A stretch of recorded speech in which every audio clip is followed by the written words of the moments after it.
sebelum itu Ibu akan absen kalian satu persatu ya. Ibu. Dania Jalsi Raihana, Hadir Bu. Ana Al-Fatah. Izin Bu. Kenapa? Ada saudaranya meninggal Bu. Oh, innalillahi wa inna ilaihi raji'un. Kita doakan semoga saudaranya Tono bisa diterima di sisi Allah dan semoga Tononya bisa diberi kesabaran ya anak-anak. Jadi kita kalau pulang bisa menjenguk ya. Tri Saira, Coba mandi Bu. ke toilet. Iya. Rian Andika, Sakit Bu. sakit. Semoga dia cepat sembuh ya. Baik anak-anak, sebelum memulai pelajaran hari ini seperti biasanya, marilah kita bersama-sama membaca basmalah dan dilanjutkan dengan doa sebelum belajar ya. Berdoa dimulai.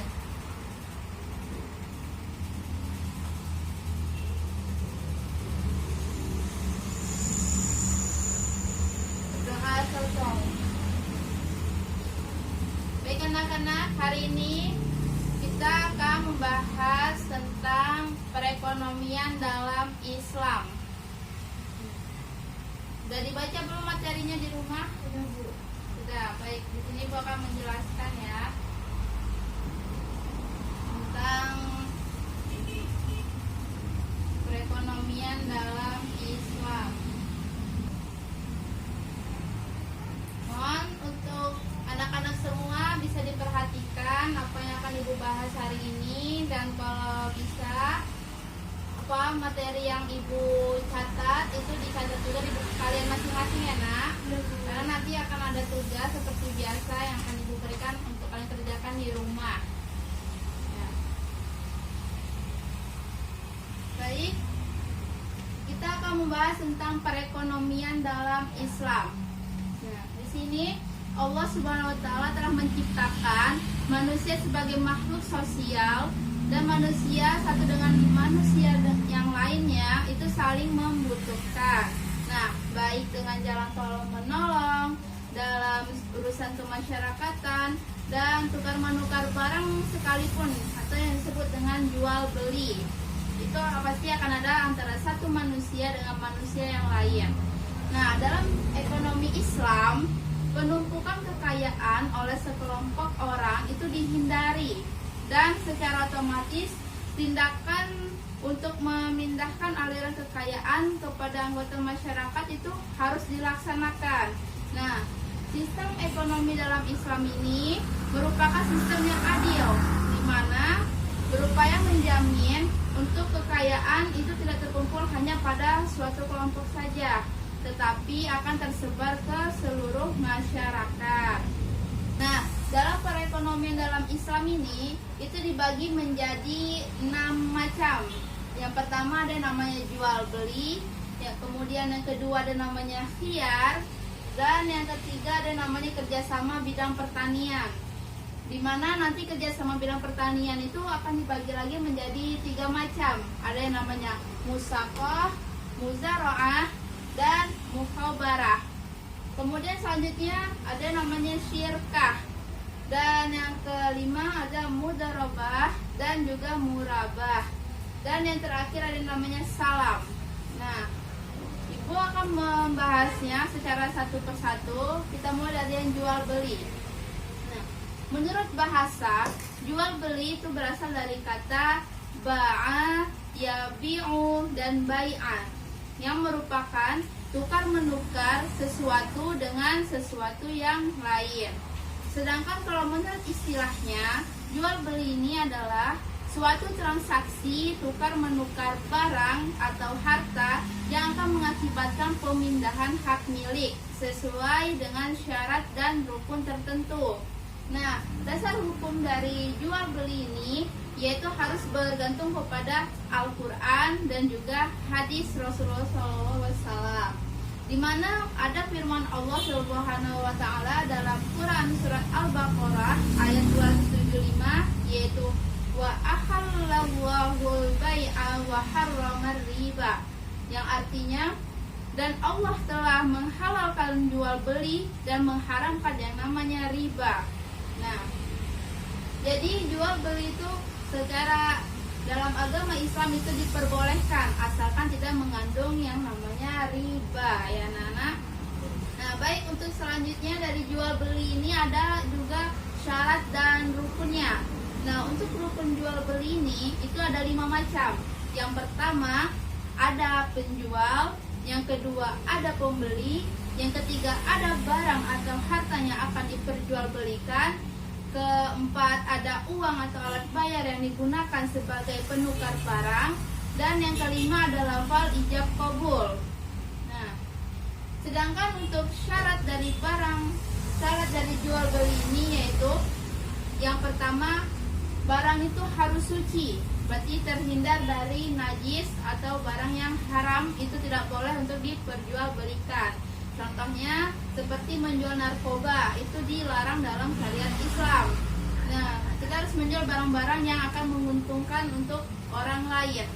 Kemudian yang kedua, barang yang diperjualbelikan itu harus bermanfaat. Yang ketiga, barang itu milik sendiri atau milik orang lain yang telah mewakilkan untuk menjualnya. Dan yang keempat yaitu barang itu dapat diserah terimakan ke pemiliknya, kepemilikannya. Nah, sampai sini ada yang mau ditanyakan? Ijab kabul artinya Bu, maksudnya gimana? Ijab kabul. Nah, ijab kabul itu maksudnya adalah suatu bukti akan adanya kerelaan dari kedua belah pihak. Jadi antara penjual dan pembeli itu sudah harus memiliki kerelaan. Nah, maksudnya si penjual itu sudah merelakan kalau barang atau produk yang dimilikinya itu untuk diserahkan kepada si pembeli, dan pembeli pun memiliki kerelaan untuk uangnya atau alat bayarnya itu akan diberikan kepada si penjual. Jadi untuk di kemudian hari tidak ada yang namanya nanti untuk menarik kembali barang yang sudah dibeli atau meminta kembali uang yang sudah diterima oleh si penjual, dimana pada saat itu sudah sah untuk barang yang dibeli itu sudah sah diterima oleh si pembeli. Nah, paham?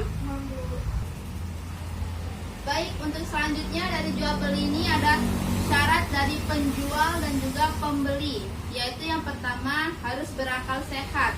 Orang yang tidak sehat pikirannya atau idiot atau bodoh itu akad jual belinya tidak sah.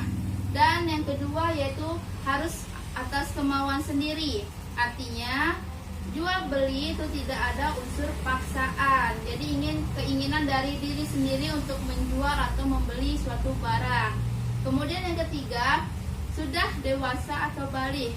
Artinya akad jual beli yang dilakukan oleh anak-anak, jual belinya itu tidak sah, kecuali pada hal-hal yang sifatnya sederhana atau sudah menjadi kebiasaan, seperti anak-anak sering jual beli es atau permen, makanan ringan, itu diperbolehkan. Nah, selanjutnya yang keempat ada keadaan penjual dan pembeli itu bukan orang pemboros terhadap harta, karena keadaan mereka yang demikian itu hartanya pada dasarnya berada pada tanggung jawab dari walinya masing-masing. Nah, selanjutnya yaitu ada jual beli yang terlarang. Nah, itu dibagi menjadi dua, yaitu ada jual beli yang sah tetapi terlarang. Maksudnya adalah jual beli barang untuk ditimbun supaya dapat dijual dengan harga yang lebih mahal di kemudian hari, padahal masyarakat sedang membutuhkannya pada saat itu. Nah, kalau jual beli yang terlarang juga tidak sah, itu maksudnya menjual belikan barang yang baru dibeli sebelum diserah terimakan kepada pembelinya. Itu sudah ada hadis Rasulullah SAW, yaitu janganlah kamu menjual sesuatu yang kamu beli sebelum kamu terima. Hadis riwayat Ahmad dan Al-Baihaqi. Nah, jadi kita tidak boleh membeli barang tapi kita ingin menjualnya kembali, tapi kita belum tahu bagaimana kualitas dari barang tersebut. Baik, sampai sini pada jenis jual beli pada sudah paham semua anak-anak? Nah, baik, kalau gitu kita lanjut ke materi yang kedua, yaitu ada khiyar. Nah, khiyar menurut bahasa artinya memilih yang terbaik. Nah, sedangkan kalau menurut istilahnya atau pengertian secara panjangnya, khiyar adalah memilih antara melangsungkan akad jual beli atau membatalkan atas dasar pertimbangan yang matang dari pihak penjual ataupun pembeli. Nah, di sini khiyar itu dibagi lagi menjadi 3 macam, yaitu ada khiyar majelis, ada khiyar syarat, dan yang ketiga ada khiyar aibi. Nah, untuk khiyar majelis itu artinya memilih untuk melangsungkan atau membatalkan akad jual beli sebelum keduanya berpisah dari tempat akad. Nah, kalau yang kedua, khiyar syarat itu adalah khiyar yang dijadikan syarat waktu akad jual beli. Artinya, si pembeli atau si penjual boleh memilih antara meneruskan atau mengurungkan jual belinya selama persyaratan itu belum dibatalkan setelah pertimbangan dalam 2 atau 3 hari. Nah, sedangkan yang ketiga yaitu ada khiyar aibi. Khiyar aibi itu adalah memilih melangsungkan akad jual beli atau mengurungkannya bila mana terdapat bukti cacat pada barang. Sebagaimana hadis yang diriwayatkan dari Uqbah bin Amir radhiyallahu anha, ia berkata, "Aku pernah mendengar Rasulullah SAW bersabda, yaitu sesama muslim itu bersaudara. Tidak halal bagi seorang muslim menjual barangnya kepada muslim lain, padahal pada barang tersebut terdapat aib atau cacat, melainkan dia harus menjelaskan aib atau cacatnya tersebut." Hadis riwayat Ahmad dari Ibnu Majah. Nah, sampai sini dari jual beli dan juga khiyar sudah paham anak-anak? Paham, Bu. Nah, sudah dicatat ya. Selanjutnya kita lanjut yang ketiga, kerjasama bidang pertanian. Nah, kerjasama bidang pertanian ini itu dibagi juga menjadi 3 macam. Ada musaqah, muzara'ah, dan muhabarah. Nah, untuk musaqah itu pengertiannya adalah kerjasama antara pemilik kebun atau tanaman dan pengelola atau penggarap untuk memelihara dan merawat kebun atau tanaman, dan nantinya akan ada bagi hasil atau kesepakatan di antara pemilik lahan dan juga si penggarap. Di mana sih dalam musaqah ini terdapat rukun-rukunnya juga yang harus diperhatikan, yaitu yang pertama, pemilik dan penggarap itu harus ada. Yang kedua, pekerjaan dengan ketentuan yang jelas baik waktu, jenis, dan sifatnya. Yang ketiga, hasil yang diperboleh berupa buah, daun, kayu, atau jenis tanaman lainnya. Nah, kalau buah itu hendaknya ditentukan bagiannya masing-masing, yaitu misalnya bisa 1/2, 1/3, 1/4, setengah, sekilo, ataupun lain sebagainya. Itu berdasarkan kesepakatan keduanya pada saat waktu akad. Nah, kemudian yang keempat harus ada akad, yaitu ijab kabul baik berbentuk perkataan maupun tulisan. Nah, itu nanti sebagai bukti untuk kesepakatan bagaimana bagi hasilnya nantinya setelah tanaman tersebut telah tumbuh. Nah, kemudian kita lanjut yang kedua, ada muzara'ah. Muzara'ah pengertiannya adalah kerjasama antara pemilik lahan dengan penggarap, sedangkan benihnya itu dari penggarap. Nah, kalau muhabarah yaitu kerjasama antara pemilik lahan dengan penggarap, sedangkan benihnya itu dari si penggarap. Nah, kalau muzara'ah ini itu biasanya dilakukan pada tanaman-tanaman yang harganya cukup relatif lebih mahal, seperti cengkeh, kemudian pala, dan lain sebagainya. Kalau muhabarah itu biasanya pada tanaman-tanaman yang lebih murah harganya, jadi sehingga itu ditanggung oleh si penggarap. Contohnya seperti padi, singkong, jagung, dan lain sebagainya. Nah, gimana? Udah paham dan kerjasama bidang pertanian? Paham, Bu. Nah, jadi kalau anak-anak nanti kemudian hari ingin memiliki sebuah kebun, harus perhatikan ketiga poin ini ya. Itu yang berdasarkan dengan perekonomian dalam Islam. Baik, kita lanjut yang keempat. Nah, yang keempat ada namanya syirkah. Nah, menurut bahasa, syirkah artinya persekutuan, kerjasama atau bersama-sama. Nah, sedangkan kalau menurut istilahnya, syirkah itu adalah suatu akad dalam bentuk kerjasama antara dua orang atau lebih dalam bidang modal atau jasa untuk mendapatkan sebuah keuntungan. Nah, syirkah atau kerjasama ini sangat baik dilakukan karena sangat banyak manfaatnya, terutama dalam meningkatkan kesejahteraan bersama. Nah, syirkah ini juga dibagi lagi menjadi beberapa macam. Ada yang namanya syirkah amlak atau syirkah kepemilikan. Nah, ini terwujud karena wasiat atau kondisi lain yang menyebabkan kepemilikan suatu aset oleh dua orang atau lebih.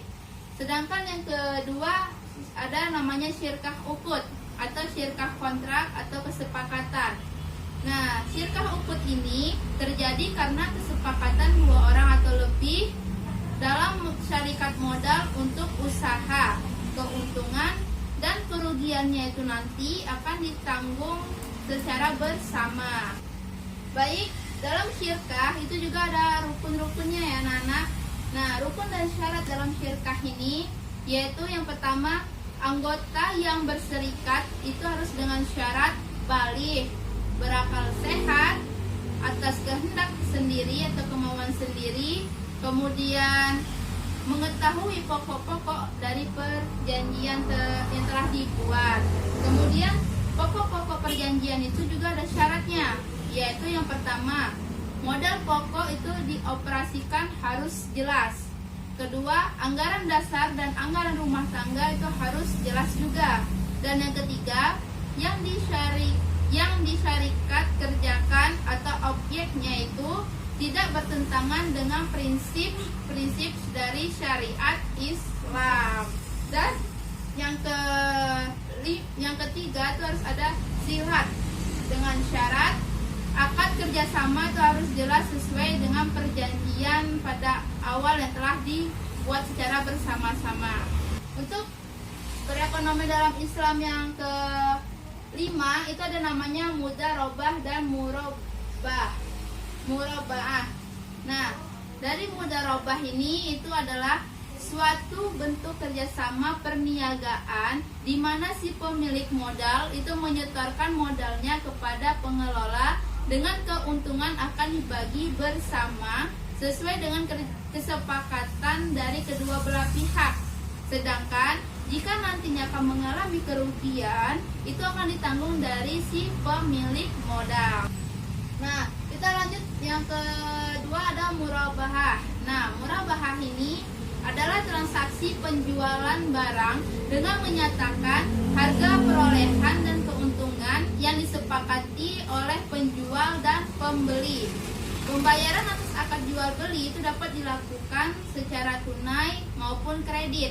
Jadi dalam murabahah ini itu diperbolehkan ketika kita mau bayarnya secara kredit itu boleh, ataupun mau langsung kontan itu juga diperbolehkan.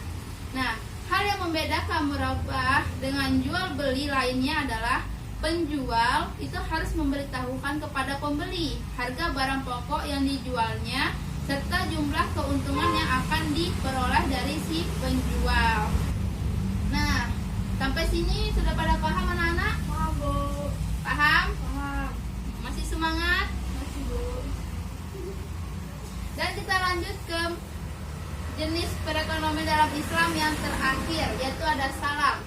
Nah, di sini salam maksudnya bukan assalamualaikum ya, tapi salam yaitu jual beli sistem inden atau pesan.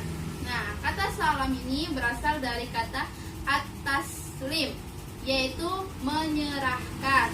Nah, jadi menurut istilah jual beli bentuk salam ini yaitu merupakan pembelian barang yang pembayarannya itu dilunasi di muka atau dilunasi secara langsung. Sedangkan nanti penyerahan barang itu dilakukan di kemudian hari.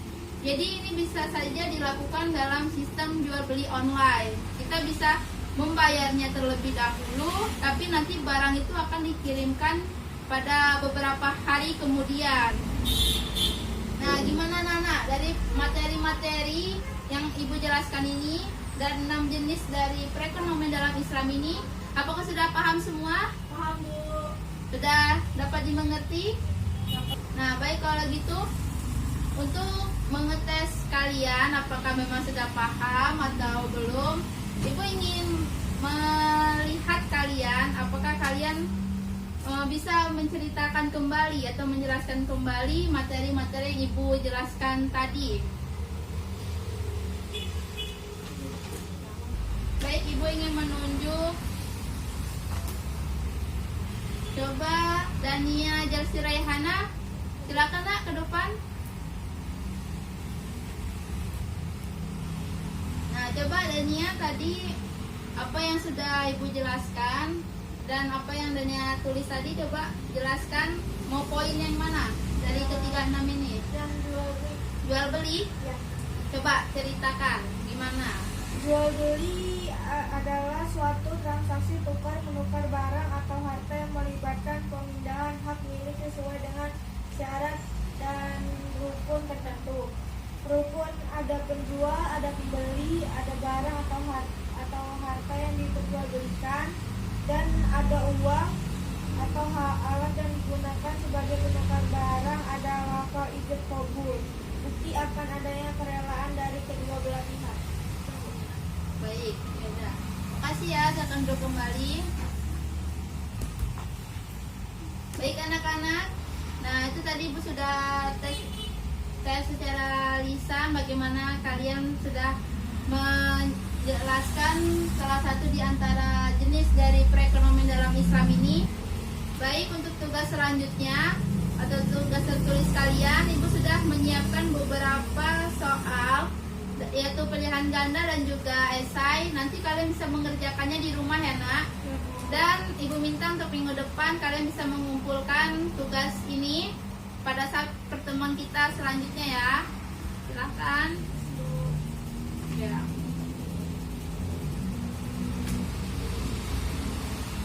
Nah, baiklah anak-anak. Nah, untuk minggu ini kita sudah membahas materi tentang perekonomian dalam Islam, dan kita cukupkan sampai di sini dulu ya Nana. Semoga kalian bisa memahami bagaimana perekonomian dalam Islam ini. Jadi ketika kalian nanti ingin memulai suatu usaha, Ibu harap kalian bisa memasukkan dari rukun dan syarat-syarat yang ada dalam Islam ini dalam bisnis yang ingin kalian mulai nantinya.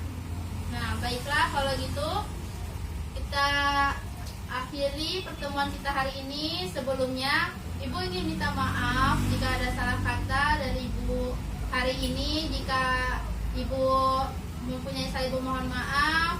Semoga kalian tetap semangat puasanya sampai akhir Ramadan nanti ya Nak. Nah, sebelum itu mari kita tutup dengan membaca Alhamdulillah, Alhamdulillahirrabbilalamin. Dan kita tutup dengan doa selesai belajar ya Nana. Berdoa dimulai. Berdoa selesai. Baiklah anak-anak, sampai sini dulu pertemuan kita di minggu ini.